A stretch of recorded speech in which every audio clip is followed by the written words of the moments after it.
नमस्कार सभी धर्मी लोगों का आपके अपने चैनल पर एक बार फिर स्वागत है। मैं कुरान की पवित्र आयतों पर चल रहा हूं। कुरान का मतलब किसी धर्म संप्रदाय से न लें। यह एक परमात्मा जो सबका माबूद है, जो सबका मालिक है, उसी का ज्ञान है। तो चाहे वो गुरु ग्रंथ साहिब हो, चाहे बाइबल हो, चाहे गीता हो, चाहे वेद हो, सब उसी की तरफ इशारा करते हैं। परमात्मा एक है तो धर्म भी एक है। मैंने इससे पिछले वीडियो में बताया था आपको कि परमात्मा के पुत्र ईसा सेवा कार्य के लिए अलग अलग जगह पर घूमते थे और 33 साल की उम्र में तो उनको क्रूस पर लटका दिया था। 33 साल तक उन्होंने अपने जीवन में बहुत से सेवा कार्य किए, मुर्दों को जीवित करना इत्यादि वगैरह। तो लोग उनको जानने लगे थे, इनकी इज्जत करने लगे थे और लोगों को पता था कि ये हमारे दुखों का हरण कर लेगा, दुखों को खत्म कर देगा। इसलिए जो जहां भी जाता था भीड़ की भीड़ उसके पीछे हो लेती थी। और जब ईसा सेवा कार्य के लिए घूम रहे थे तो एक भीड़ 5,000 लोगों की भीड़ उनके पीछे हो ली और वो एक पहाड़ी पर जाके बैठ गए। तब शिष्यों ने कहा कि हमारे पास इनके भोजन की व्यवस्था के पैसे नहीं हैं, हम तो नाम मात्र के कुछ लोगों का भोजन करवा सकते हैं 5,000 की भीड़ के लिए। तब उसी भीड़ ने ईसा से कहा,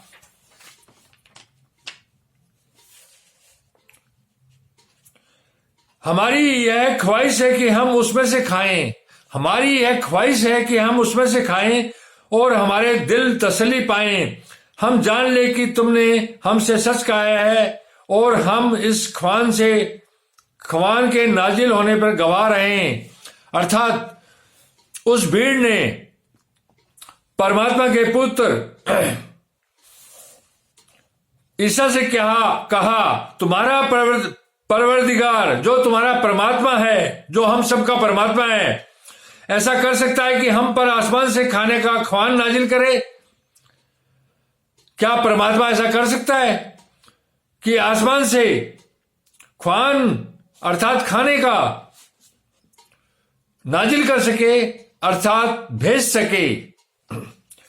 तब आगे क्या होता है यह देखिए आप।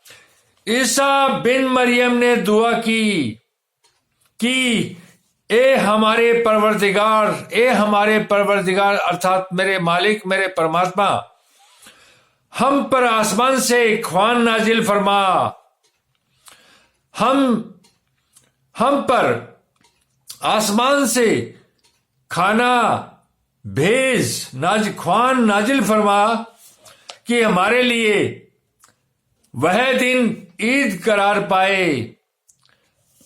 परमात्मा के पुत्र ईसा ने यह दुआ की, हम पर आसमान से ख्वान नाजिल फरमा कि हमारे लिए वह दिन ईद करार पाए। हे परमात्मा, आसमान से हमारे लिए खाना भेज और वह यह दिन ईद करार पाए। अर्थात हम ईद की तरह इस दिन को मनाना चाहते हैं। ईद करार पाए यानी हमारे अगलों, जो हमारे पूर्वज थे, और पिछलों, जो हमारे बाद आने वाले हैं बच्चे, सबके लिए, और वह तेरी तरफ से निशानी हो। अर्थात वह हमारे पूर्वजों के और आने वाली हमारी जनरेशन के लिए वह तेरी तरफ से निशानी हो और हमें रिज्क दे। रिज्क का मतलब है अपनी रहमत, अपनी दया। तू बेशक रिज्क देने वाला है, अर्थात राहत देने वाला है। परमात्मा राहत देता रहता है। खुदा ने फरमाया, मैं तुम पर जरूर ख्वान नाजिल फरमाऊंगा। तब परमात्मा ने कहा, उसकी दुआ को कबूल की। देखिए, परमात्मा के पुत्र ने जब दुआ की परमात्मा से, तो परमात्मा ने खुदा ने फरमाया मैं तुम पर जरूर ख्वान नाजिल करूंगा, अर्थात खाना भेजूंगा, लेकिन जो इसके बाद, लेकिन एक शर्त है, लेकिन जो इसके बाद तुम में से कुफर करेगा, अगर लेकिन इसके बाद, ये चमत्कार देखने के बाद, ये निशानी देखने के बाद तुम में से कोई पाप करेगा, उसे ऐसा अजाब अर्थात हुत्मा की अग्नि, नरक का अजाब दूंगा। अजाब का मतलब बुरे काम का बुरा बदला, कि दुनिया वालों में से किसी को ऐसा अजाब नहीं दूंगा, कि दुनिया वालों में से किसी को भी इतना बड़ा अजाब नहीं दूंगा, इतना प्रताड़ित करूंगा कि तुम्हें नरक में रहना पड़ेगा। और उस वक्त को भी याद रखो जब खुदा फरमाएगा, ए ईसा बिन मरियम, क्या तुमने लोगों से कहा था? आप उस दिन को भी याद करो जब खुदा फरमाएगा हर इंसान से, यह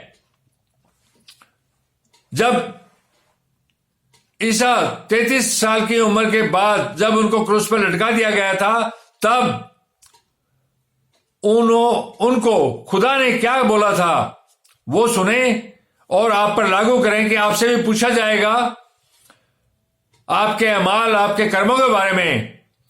क्या तुमने ईसा बिन मरियम, क्या तुमने लोगों से कहा था? ए ईसा बिन मरियम, क्या तुमने लोगों से कहा था कि खुदा के सिवा अर्थात मेरे सिवा मेरी मां, मुझे और मेरी मां को माबूद मुकर्रर करो। परमात्मा ने ईसा से सबसे, जब वो क्रूस के बाद सीधे स्वर्ग में चले गए थे, स्वर्ग में जाने के बाद सीधा और पहला सवाल था, क्या तुमने लोगों से कहा था कि खुदा के सिवा अर्थात परमात्मा के छोड़ो, परमात्मा के अलावा मुझे अर्थात ईसा को और उसकी मां मरियम को माबूद मुकर्रर करो, अर्थात परमात्मा की तरह मानो। क्या तुमने ऐसा कहा था? वह कहेंगे, तब ईसा कहेंगे कि तू पाक है, अर्थात हे परमात्मा तू पवित्र है।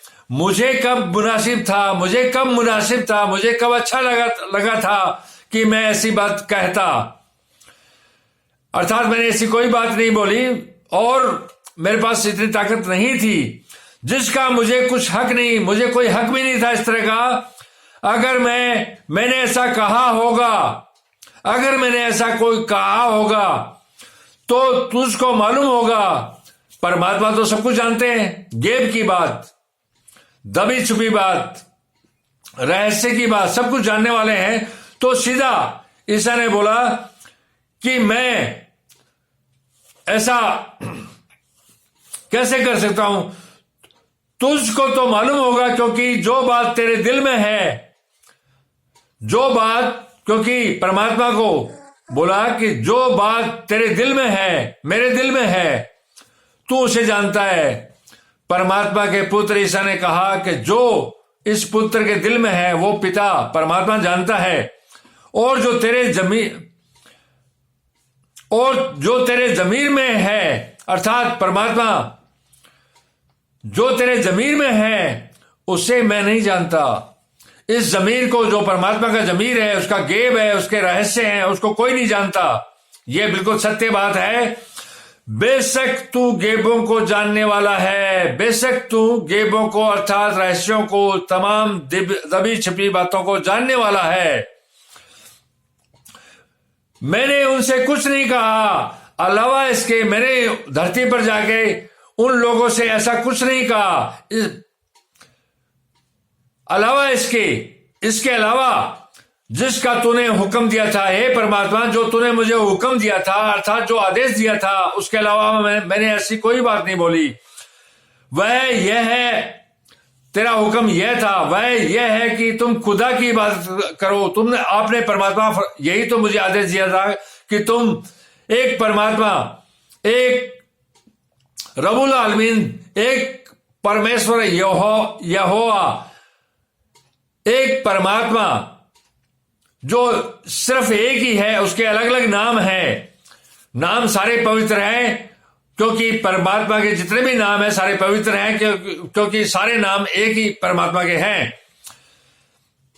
वह यह कि तुम खुदा की इबादत करो। मैंने तो सिर्फ यही कहा था कि तुम परमात्मा की प्रार्थना करो, जो मेरा और तुम्हारा सबका परवरदिगार है। अर्थात मैंने तो धरती में जाके लोगों को यही कहा था कि जो मेरा और धरती के लोगों का जो परमात्मा है, एक ही है, उसी की पूजा करो, क्योंकि वह एक ही माबूद है। और जब तक मैं उनमें रहा, अर्थात जब तक मैं उनमें रहा 33 साल तक उनके हालात की खबर रखता रहा, जब तक मैं धरती पर रहा, मैं उन लोगों के हालात की नजर रखता था, क्योंकि परमात्मा आपने मुझे आदेश दिया था यही। जब तूने मुझे दुनिया से उठा लिया, तो तू उनका निगरान था। तो हे परमात्मा, जब तूने मुझे जमीन से उठा लिया तो तू उनका निगरान था। अर्थात जो भी निगरानी करनी थी वो तो अब तुझे करनी थी, और तू हर चीज से खबरदार है। अर्थात तू हर चीज से खबरदार है, तुझे हर चीज का पता है।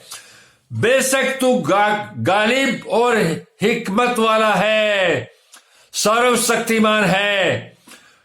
खुदा फरमाएगा कि आज वह दिन है कि सच्चों को उनकी सच्चाई फायदा देगी। उनके लिए बाग है जिनके नीचे नहरें बह रही है, हमेशा हमेशा उनमें बसते रहेंगे। खुदा उनसे खुश है और वे खुदा से खुश हैं। यह बड़ी कामयाबी है। धन्यवाद।